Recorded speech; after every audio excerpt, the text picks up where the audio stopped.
wasn't enough.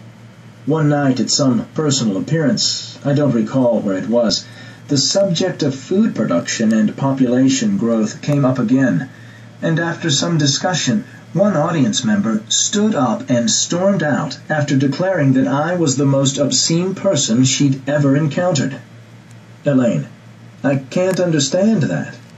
Daniel: but you see, despite the fact that increasing food production merely aggravates the problem by broadening the base of expansion, we must increase food production. Elaine: Why? Daniel: You know the answer to that. Elaine: To feed the starving millions. Daniel: Of course. You see, the assertion had been made that I couldn't just let the starving millions starve. My reply was that I'm not God. I don't let earthquakes happen. I don't let plagues occur. I don't let hurricanes and tornadoes happen. And I don't let people starve. This reply is what made me an obscenity. Elaine: Yes, I see. But forgive me, we don't have any choice in the matter of hurricanes and tornadoes and earthquakes. Daniel: First, I don't want to hear any more of that forgive me stuff. I don't want your acquiescence. I don't want you to accept things just because they come out of my mouth. Elaine: Okay, I'm sorry. I didn't even hear myself saying it. Daniel: Okay. We can't as yet do anything about hurricanes and tornadoes and earthquakes, but we can do something about hunger.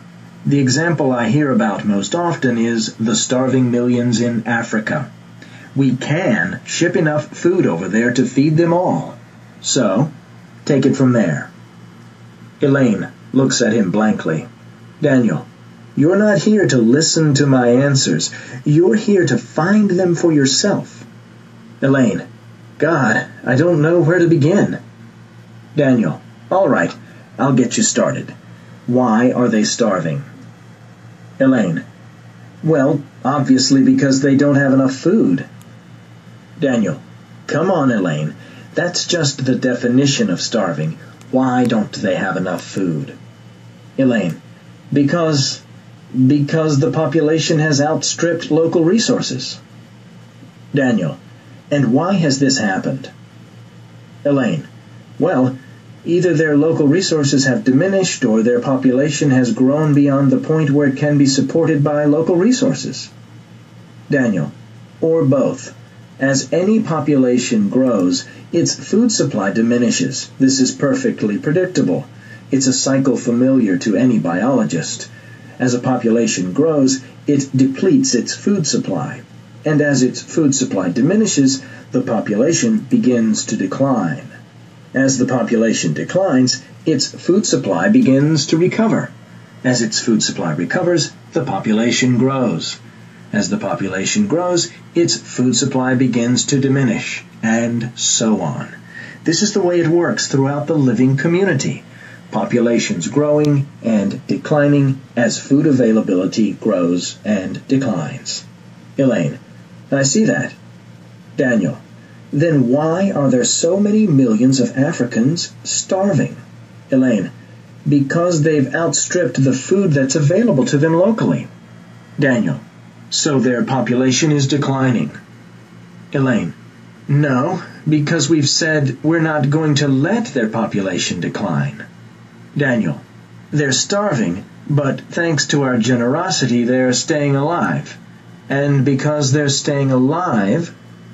Elaine: They can reproduce and bring up a new generation to starve. Daniel: Which we can generously keep alive so that they can reproduce and bring up yet another generation to starve. Our benevolence is breathtaking. Elaine: If we left them alone, their population would decline to the point where they could live within their own resources. Daniel: But it would be immoral to let that happen. Better that more of them should starve on our beneficence than fewer live tolerably within their own resources. Elaine: Yes, apparently. Daniel: How did it come about that their populations grew to a point where they could no longer live within their own local food resources? Elaine: I hadn't thought about that. We've put a lot of effort into helping them build up their populations, eliminating disease, lowering infant mortality, showing them how to increase food production, helping them convert their lands to cash crops for export. Daniel, for hundreds of thousands of years they've been living perfectly well where they were and as they were, but they weren't living up to our standards. And it's our divine mandate that everyone in the world must be made to live the way we live, whatever the cost. It would have been immoral for us to leave them alone, just as it would be immoral for us to leave them alone now.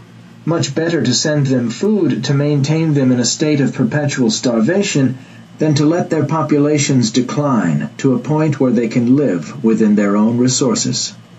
Elaine, I suspect that would be the typical reaction.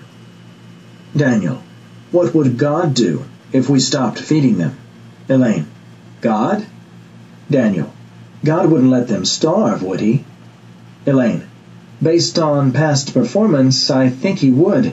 He hasn't intervened in human affairs in a long, long time. Daniel, God would let them starve, but we have to be better than God. We are better than God, which is why it's so appropriate that we should rule the world. Elaine, yes, I can see why this woman thought you were the most obscene person she'd ever met. Daniel laughs. We Martians are fiends. Let's move on. I hope we're finished with these issues for good. Elaine, there's one more I have to bring up, because people keep bringing it up to me. Daniel, okay. Elaine, it goes something like this. If population is a function of food availability, then why is it that the developed nations in which food is plentiful have the lowest growth rate, and sometimes a zero or negative growth rate, while undeveloped nations in which food is scarce have higher growth rates? Daniel, sighing. Yes, of course, there's that one. This represents a kind of misdirection called changing the subject. Have I said anything connecting growth rate to food availability? Elaine, after thinking for a moment, not that I recall. Daniel, I've said only that the population of any species will grow if more food becomes available to it, and our population is currently growing by about 77 million every year. That may not sound like much, but I once took the trouble to do some research and found that this is equivalent to the combined populations of Canada, Australia, Denmark, Austria, and Greece every year.